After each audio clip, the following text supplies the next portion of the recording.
നമുക്കിപ്പോൾ defence mechanism എന്താണെന്ന് നോക്കാം. ഇത് NPC 3 ബ്ലോക്ക് 2 യൂണിറ്റ് 1 വരുന്നതാണ് ഡിഫൻസ് മെക്കാനിസം. അതായത് നമ്മുടെ മനസ്സിനുള്ളിലെ ഡിസയേഴ്സ്, ഈഗോയുണ്ട്, സൂപ്പർ ഈഗോയുണ്ട്, അതുപോലെ ഇഡുണ്ട്. അപ്പോൾ ഇഡ് എന്ന് പറയുന്നത് നമ്മുടെ മനസ്സിനുള്ളിലെ പ്രിമിറ്റീവ് നീഡ്സ്, സെക്ഷൽ ഡിസയേഴ്സ്, അതുമായിട്ട് ബന്ധപ്പെട്ട എല്ലാ കാര്യങ്ങളും ഇഡിൽ. അതിന് ലോജിക്കില്ല. അത് നമുക്ക് സെക്ഷലായിട്ടുള്ള അട്രാക്ഷൻ തോന്നി കഴിഞ്ഞാൽ അത് പാലിക്കപ്പെടണം എന്നുള്ളതാണ് അതിൻ്റെ ഒരു ആഗ്രഹം. അതേസമയം നമ്മുടെ റിയൽ വേൾഡുമായിട്ടോ അല്ലെങ്കിൽ നമ്മുടെ ലോജിക്കുമായിട്ടോ ഒക്കെ അടുത്ത് നിൽക്കുന്നതാണ് ഈ ഈഗോ എന്നത്. അതുപോലെ നമ്മുടെ മോറൽ വാല്യൂസ് എന്തൊക്കെയാണ് നമ്മളെ മനസ്സിലാക്കി തരുന്ന ഒന്നാണ് നമ്മുടെ സൂപ്പർ ഈഗോ എന്നുള്ളത്. നമ്മുടെ പാരൻസിൻ്റെ വ്യൂ പോയിൻറ്റ്സ്, അല്ലെങ്കിൽ അവരുടെ ഐഡിയൽ ബിഹേവിയർ എന്താണ് എന്നുള്ള അവരുടെ വ്യൂ പോയിൻറ്റ്സ്, അതുപോലെ പേരൻസിൻ്റെ മോറൽ വാല്യൂസ് എല്ലാം നമ്മളെ റൈറ്റ് ചെയ്ത് റോങ് ചെയ്ത് എന്നൊക്കെ പഠിപ്പിച്ചു തരുന്നതൊക്കെ സൂപ്പർ ഈഗോ. അപ്പോൾ ഈ സൂപ്പർ ഈഗോയും ഒരു ഭാഗത്തും മറ്റൊരു ഭാഗത്തു നിന്ന് ഇങ്ങനെ അലമ്പുണ്ടായിക്കൊണ്ടിരിക്കും. അപ്പോൾ അതിൻ്റെ ഭാഗമായിട്ട് നമ്മുടെ ഉള്ളിലുണ്ടാകുന്ന കുറേ കോൺഫ്ലിക്റ്റുകളുണ്ട്. ആ കോൺഫ്ലിക്റ്റിൻ്റെ അടിസ്ഥാനത്തിൽ നമ്മുടെ മനസ്സ് അല്ലെങ്കിൽ നമ്മുടെ മൈൻഡ് തന്നെ എന്താ ചെയ്യുന്നു എന്ന് പറയാൻ ഒരു ഡിഫൻസ് മെക്കാനിസം ഉണ്ടാക്കിയിട്ടുണ്ട്. ഈ ഇല്ലോജിക്കലായിട്ടുള്ള ഇതിനെതിരെ ഈഗോയും സൂപ്പർ ഈഗോയും എടുത്തിട്ടുള്ള ഒരു ഡിഫൻസ് മെക്കാനിസം ഉണ്ട്. ആ ഡിഫൻസ് മെക്കാനിസത്തിൽ എന്തൊക്കെ വരുന്നു എന്നുള്ളതാണ് നമ്മളിവിടെ നോക്കുന്നത്. അപ്പോൾ ഡിഫൻസ് മെക്കാനിസം, ഇവിടുത്തെ ഒരു ആൻസർ കണ്ടുപിടിക്കാനുള്ള ഒരു എളുപ്പ വഴി എന്ന് പറയുന്നത് how defence mechanism surprised me. Surprised അതിൻ്റെ സ്പെല്ലിങ് നോക്കണം. SUR ക്യൂബാണ്, TRI വീണ്ടും small s small e capital D. അപ്പോൾ ഇതിൽ എസ്സിനും ഒരു പോയിൻ്റ് ഉണ്ട്, ആറിന് 3 പോയിൻ്റ്, പിന്നെ PRI ഓരോ പോയിൻ്റ്, SE സ്മോളാണ്, അതിലില്ല, ഡിയിലും ഒരു പോയിൻ്റ്. ഇങ്ങനെയാണ്. അപ്പോൾ ഫസ്റ്റ് എസ് ഇതിൽ കിടക്കുന്നത് നെക്സ്റ്റ് പേജിലാണ്.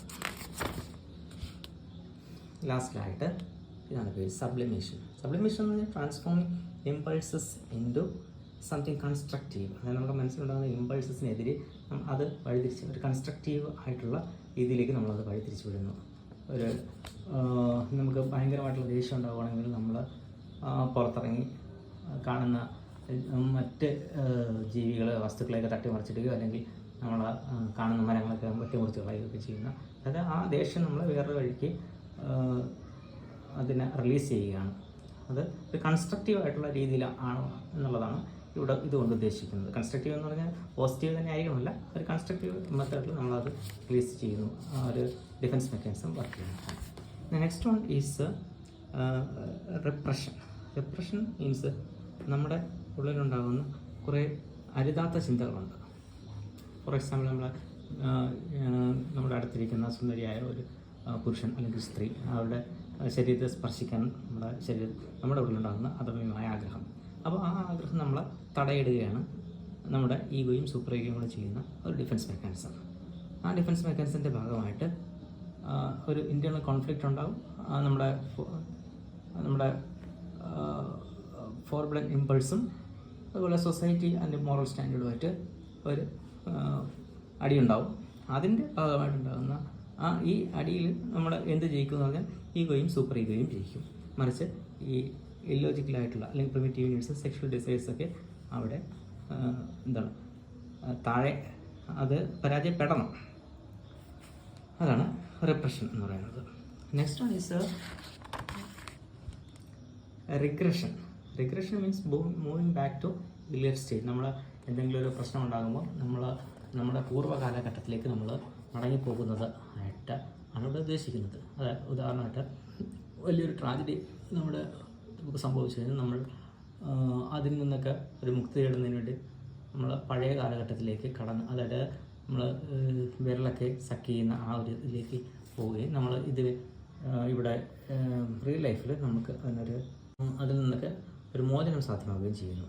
മറ്റൊരു എക്സാമ്പിൾ പറയുകയാണെന്നുണ്ടെങ്കിൽ, ഒരു ജീവിതത്തിൽ വളരെയേറെ ത്യാഗങ്ങൾ സഹിച്ച് അല്ലെങ്കിൽ ഒരു ഡൈവോഴ്സ്ഡ് ആയിട്ടുള്ള ഒരു കക്ഷിയാണെന്നിരിക്കട്ടെ, അയാൾ പിന്നെ എന്ത് ചെയ്യുമെന്ന് പറഞ്ഞാൽ ഈ ഫാമിലി മാൻ എന്നുള്ള രീതിയിൽ അല്ലെങ്കിൽ ഫാമിലി വുമൺ എന്നുള്ള രീതിയിൽ അയാൾ ഫാമിലി പരമായിട്ടുള്ള റെസ്പോൺസിബിലിറ്റീസ് ഒന്നും ഏറ്റെടുക്കുന്നില്ല.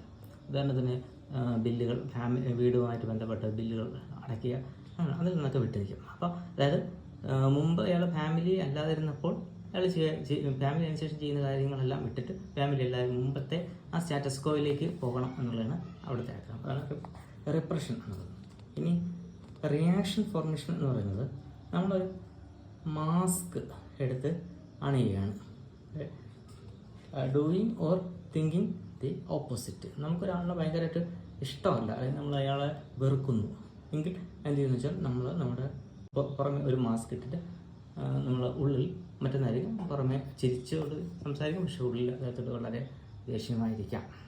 അതാണ് ഇതുകൊണ്ട് ഉദ്ദേശിക്കുന്നത്, റിയാക്ഷൻ ഫോർമേഷൻ എന്ന് ഉദ്ദേശിക്കുന്നത്.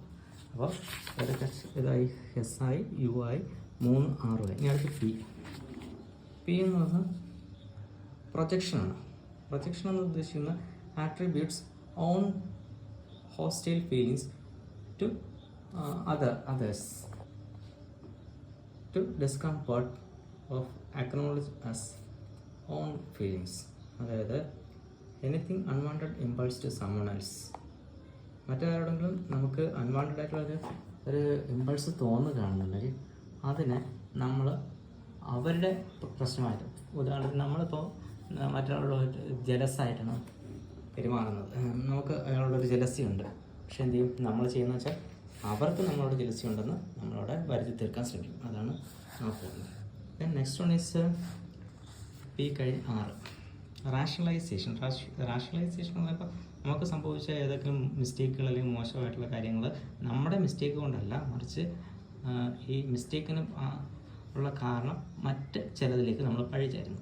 ഉദാഹരണത്തിന് നമ്മുടെ ഇവിടെ ഉണ്ടായിട്ടുള്ള എക്സാമിന് ഫെയിലായത് നമ്മുടെ കാരണമല്ല, ക്വസ്റ്റ്യൻസ് നമ്മളെല്ലാം പഠിച്ചു, പക്ഷേ ചോദിച്ച ക്വസ്റ്റ്യൻസ് നല്ലതായിരുന്നില്ല, ബാഡ് ക്വസ്റ്റ്യൻസ്. ദെൻ ഇൻ്റലക്ച്വലൈസേഷൻ. ഇൻ്റലക്ച്വലൈസേഷൻ എന്ന് പറഞ്ഞാൽ നമ്മൾ എന്തെങ്കിലും ഒരു ദുരന്തം ഉണ്ടായിക്കഴിഞ്ഞാൽ ആ ദുരന്തത്തിൻ്റെ അതിൽ നിന്ന് അത് ഓർത്ത് നമ്മൾ വിഷമിച്ചിരിക്കുകയില്ല, മറിച്ച് അതിനൊരു തോട്ടായിട്ട് എടുത്തുകൊണ്ട് അതിനെക്കുറിച്ച് മറ്റൊരാളായിട്ട് നമുക്ക് സംഭവിച്ചല്ല മറ്റൊരാൾക്ക് സംഭവിച്ചതായിട്ട് കണ്ടുകൊണ്ട് 3-4 വ്യക്തി എങ്ങനെയാണോ പെരുമാറുന്നത് ആ രീതിയിൽ പെരുമാറും. ഉദാഹരണത്തിന് നമ്മുടെ ഏതെങ്കിലും ഒരു ആൾക്ക്, വേണ്ടപ്പെട്ട ഒരാൾക്ക് ഒരു വളരെ മാരകമായിട്ടുള്ള അസുഖമാണെന്നുണ്ടെങ്കിൽ നമ്മൾ അതിൽ വിഷമിച്ചിരിക്കാതെ ആ മാരകമായ അസുഖം മറ്റൊരാൾക്ക് വന്നത് നമ്മുടെ വേണ്ടപ്പെട്ടവർക്കല്ല മറ്റൊരാൾക്കാണ് വന്നതെങ്കിൽ എന്നുള്ള രീതിയിൽ നമ്മൾ അതിനെക്കുറിച്ച് പഠിക്കുകയും ഇതിന് എപ്രകാരം അതിന് ട്രീറ്റ്മെൻറ്റ് വേണം, നമ്മൾ അതിലേക്ക് ഒരു എക്സ്പെർട്ടായിട്ട് മാറും. എന്നിട്ട് അതിനെ വളരെ ലോജിക്കലായിട്ട് അതിനെ നമ്മൾ അതിനെ നമ്മൾ സമീപിക്കുകയും ചെയ്യുന്നു. ഇനി അടുത്ത് ഡിസ്പ്ലേസ്മെൻറ്റ് എന്ന് പറഞ്ഞാൽ ഇപ്പോൾ നമ്മൾ ഓഫീസിലൊക്കെ ചെല്ലുമ്പോൾ ദേഷ്യമാകുമ്പോൾ അവിടെയുള്ളവർ ചോദിക്കുകയാണ്, ചോദിക്കില്ല, അവർ പരസ്പരം പറയുകയാണ്, ഇന്ന് അദ്ദേഹത്തിൻ്റെ മൂഡ് ശരിയാകുന്നുണ്ട്, വീട്ടിൽ വൈഫിനോടോ അല്ലെങ്കിൽ ലേഡിയാണെന്നുണ്ടെങ്കിൽ ഹസ്ബൻഡിനോടോ ദേഷ്യപ്പെട്ടിട്ടായിരിക്കും വന്നത് എന്ന് പറഞ്ഞാൽ അത് തന്നെയാണ്. അതായത് നമുക്കുണ്ടാകുന്ന ഇപ്പോൾ വീട്ടിലുണ്ടാകുന്ന ഒരു പ്രശ്നത്തിന് നമ്മൾ ഓഫീസിൽ ചെന്ന് അതിൻ്റെ ദേഷ്യം അല്ലെങ്കിൽ അത് റിലീസ് ചെയ്യുന്നതാണ്. അതാണ് displacement. Moving on impulse from one object to another. അപ്പോൾ സർപ്രൈസിലുള്ള സർപ്രൈസിൽ ഒരു പോയിന്റ് ഉണ്ട്. സർപ്രൈസ്ഡ് ഡിസ്പ്ലേസ്മെൻറ്റ് കഴിഞ്ഞിട്ട് ഡിനയിൽ ഒരു പോയിന്റ് ഉണ്ട്. ഡിനയിൽ 2 പോയിന്റ് ഉണ്ട്. ഡിനയിൽ എന്ന് പറയുന്നത് ഉദ്ദേശിക്കുന്നത് നമ്മൾ did not fall my exam must be a mistake. അതായത് person refuses to accept the reality. നമ്മൾക്ക് വേണ്ടപ്പെട്ട ഒരാൾ മരിച്ചുവെങ്കിൽ നമ്മൾ അയാളുടെ ആ കാരണം ശരിക്കും നമ്മൾ അക്സെപ്റ്റ് ചെയ്യില്ല, മറിച്ച് ഒരിടത്തൊക്കെ കണ്ടിട്ടില്ലേ, പത്രത്തിലൊക്കെ കണ്ടിരിക്കുമല്ലോ, ഒരാൾ മരിച്ചതറിയാതെ അമ്മ മകനെ 10 ദിവസത്തോളം മകനെ കാവലിരുന്നോ അങ്ങനെ. അതായത് നമ്മൾ റിയാലിറ്റി അക്സെപ്റ്റ് ചെയ്യാതെ പഴയ രീതിയിൽ തന്നെ തുടർന്നു പോകാനുള്ള നമ്മുടെ ആഗ്രഹം, അതാണ് ഇത്. അപ്പോൾ ഡിഫെൻസ് മെക്കാനിസം സർപ്രൈസ്ഡ് മീ. സർപ്രൈസിൽ ഫസ്റ്റ് എസ് എന്ന് പറയുന്നത് സബ്ലിമേഷൻ, സെക്കൻഡ് വൺ ഈസ്